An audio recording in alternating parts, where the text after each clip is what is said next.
O grupo de combate é a esquadra de tiro, combate defensivo, o GC na defensiva, organização do terreno. O comandante de pelotão organiza seu núcleo de defesa pela especificação de um setor de tiro e de uma posição principal para o estabelecimento desse núcleo. Ele seleciona acidentes do terreno para indicar os limites laterais e o avanço dos setores de tiro de seus grupos de combate. Ele estabelece também no terreno a localização geral da posição de tiro a ser ocupada por cada GC, bem como as posições gerais de tiros, as direções principais de tiro para algumas armas automáticas específicas, as quais são críticas para a defesa do pelotão como um todo. Ele pode designar ainda posições suplementares para o GC, nós já vimos que é a posição suplementar, de forma a proteger os flancos ou a retaguarda do seu núcleo de defesa. Plano de fogos. O comandante de GC formula o seu plano de fogos tão logo ocupe a posição principal de tiro e esteja em condições de bater pelo fogo o setor de tiro que lhe foi designado pelo comandante do pelotão. Este plano inclui a designação dos setores de tiro das ETs, a posição de tiro dessas frações, a direção principal de tiro para as armas automáticas e a sua própria posição de tiro. Posições das ETs. O comandante GC distribui suas ETs de forma que elas ocupem fisicamente a posição de tiro designada e estejam em condições de bater o setor de tiro designado para o GC. Em geral, as esquadras de tiro estão dispostas lado a lado. Elas ficam voltadas para a direção esperada do ataque para que sejam capazes de desencadear o maior volume de fogos possível contra o inimigo à frente do núcleo de defesa do pelotão. As posições de tiros individuais dos integrantes das ETs podem ser dispostas em uma linha irregular a fim de aproveitar as vantagens oferecidas pelo terreno, no caso de cobertas e abrigos. Entretanto, é preciso tomar muito cuidado para que não ocorra mascaramento de tiro dos integrantes da ET. Armas automáticas do GC. Como visto anteriormente, o comandante do pelotão designa a localização geral das posições de tiro e as direções principais de tiro de algumas armas automáticas específicas. O comandante de GC determinará a direção principal de tiro para cada uma das demais armas automáticas e selecionará a exata posição do terreno de cada uma delas.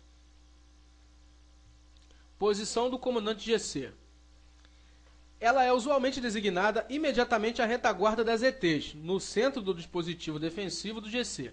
A posição selecionada deve poder observar tanto quanto possível toda a posição de tiro do GC, particularmente as posições de tiro dos comandantes de ET.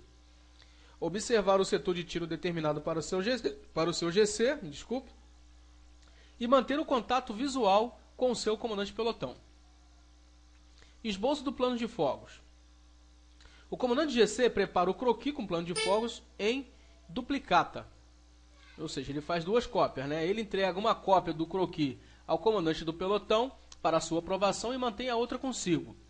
O croquis deve incluir as posições e os setores de tiro das ETs e as posições e as direções principais de tiro das armas automáticas e as posições de tiro do próprio comandante GC. Se o GC estiver provendo proteção para uma arma de emprego coletivo não orgânica, sua posição e missão principal de tiro, no caso a linha de proteção final para as metralhadoras, e direção principal de tiro para as outras armas de emprego coletivo, devem ser incluídas no croquis. Normas de comando na defensiva.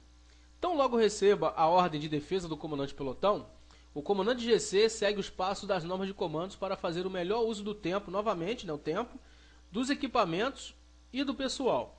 Seguindo esses passos e completando satisfatoriamente seu exame da situação, ele é capaz de preparar sua ordem de defesa.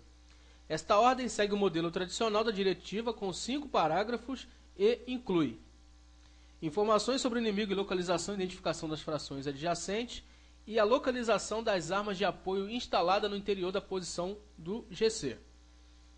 A missão do GC, a posição e o setor de tiro de cada ET e a direção principal de tiro para cada arma automática, a distribuição dos AT-4 pelos integrantes do GC, que ocuparão posições de tiro destinadas a cobrir as vias de acesso favoráveis à aproximação dos blindados inimigos.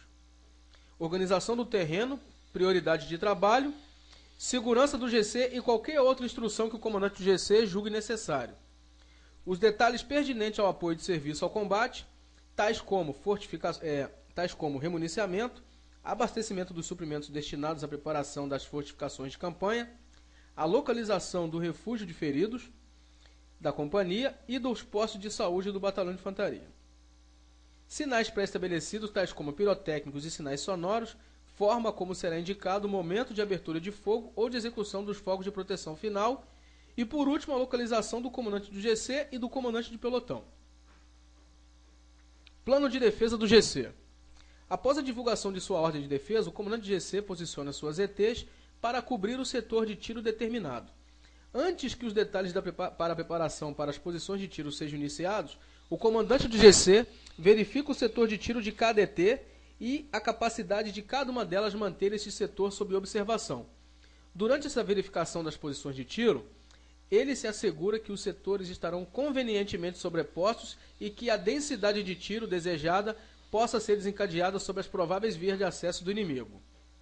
As responsabilidades do comandante de GC durante a preparação da posição incluem, em conjugação com os comandantes de ET, inspecionar as posições de tiro de cada integrante da esquadra de tiro, verificando a capacidade de cada um para abater o setor de tiro da ET. Selecionar as posições de tiro para os atiradores, verificando a capacidade de cada um bater o seu setor de tiro. Designar para cada atirador uma direção principal de tiro, batendo uma provável via de acesso do inimigo, assegurando-se que essa direção principal de tiro encontra-se no setor de tiro designado para a respectiva ET. Não adianta você designar a direção principal de tiro se ela está totalmente fora do seu plano de fogos ali. Coordenar com as guarnições das armas de emprego coletivo localizadas no interior da posição do GC os procedimentos a serem observados por ambas as frações. Supervisionar a preparação dos abrigos e a limpeza dos campos de tiro. Prover segurança pela designação de sentinelas e postos de observações. Coordenar todas as medidas de segurança com os GCs adjacentes e o comandante de pelotão. Inspecionar as posições de tiro para assegurar que a camuflagem e a cobertura dos abrigos são satisfatórias. Supervisionar a preparação das posições suplementares e estabelecer um código de sinais para o controle de tiro.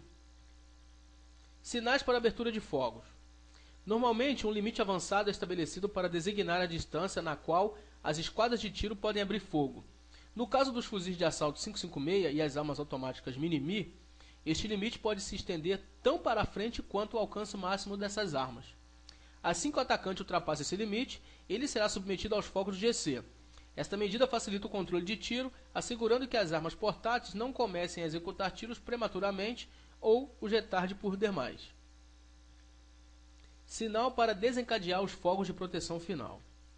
Esses fogos incluem os tiros de metralhadoras, morteiro, artilharia, armas automáticas, fuzis e lanças-granadas. O sinal para desencadear esses fogos é um sinal sonoro ou pirotécnico pré-estabelecido, o qual é dado pelo comandante de pelotão para os GCs. Quando esse sinal é dado, fuzis de assalto 5.56 e lança-granadas 40mm M203 podem continuar a atirar na cadência normal. As armas automáticas aumentam o volume de fogos, passando a cadência de tiro rápida, caso não estejam nessa cadência. Os sinais pré-estabelecidos são usados para acessar os fogos de proteção final, sinal para acessar. Quando o assalto inimigo é repelido, esse sinal é dado. Aí então, os fuzis de assalto 5.56 e lança-granadas 40mm M203 podem continuar a atirar na cadência de tiro normal. As cadências de tiro serão determinadas pelo comandante de GC e devem ser suficientemente para destruir os inimigos remanescentes à frente do GC. Cabe ao comandante de GC determinar o cessar-fogo por inteiro quando for seguro. Então isso aí são os tópicos do sinal para acessar os fogos de proteção final. Com isso nós terminamos essa aula e até a próxima.